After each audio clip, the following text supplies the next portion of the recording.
Annual Eastern Economic Forum is being held in Vladivostok in Russia. The event has been well attended, with both the Russian president and the Japanese president both attending. Russia hopes these types of gatherings will boost opportunities for its smaller startups. Daria Bondar-chuk sent us this report from Moscow. Welcome to Inner Space. This is not a real operation, but a simulation of what robotic-assisted surgery nowadays look like. These Russian biotech engineers from ADAS Medicine were inspired by the renowned Da Vinci surgical system to create a neater and cheaper version of the robot, designed to teach humans telemedicine.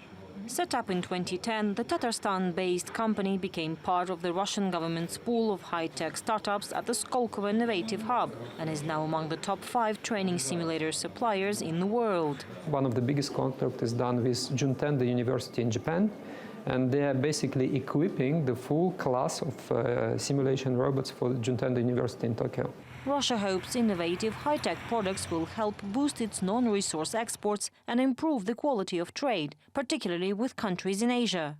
Moscow uses platforms like the Eastern Economic Forum to promote new opportunities to potential investors and help Russian businesses and innovative startups to open doors to Asian markets. During the two-day forum, the delegates will focus on potential joint infrastructure, energy and business projects aimed at strengthening bilateral economic ties and boosting growth in Russia's Far East. Daria Bondar-chuk, TRT World, Moscow. Our editor-at-large, Craig Kapitas, joins us now from Paris. Craig, I know you've spent a lot of time in Moscow. You know a lot about the ins and outs of Russian politics and so on. Too much time. Yeah, possibly. We won't go into that, though. But Putin's pet project, really, this. Is it actually effective? Not really. Last year, it only generated about $20 million worth of contracts, and they're expecting the same amount this year. And those contracts were primarily between the Kremlin, or I should say the state, and the Kremlin-controlled private sector.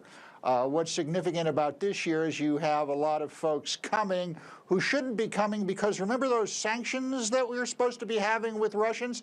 The Americans are going to be there this year, as well as the Japanese, who have created a new ministerial post just to deal with the Russian economic opportunities. Now, Craig, so it's a fulcrum for the future. Yeah, you mentioned the sanctions. I mean, there's a lot of unease in the West and in other countries about Russia's action in Ukraine. Does that mean that foreign investors are squeamish about attending?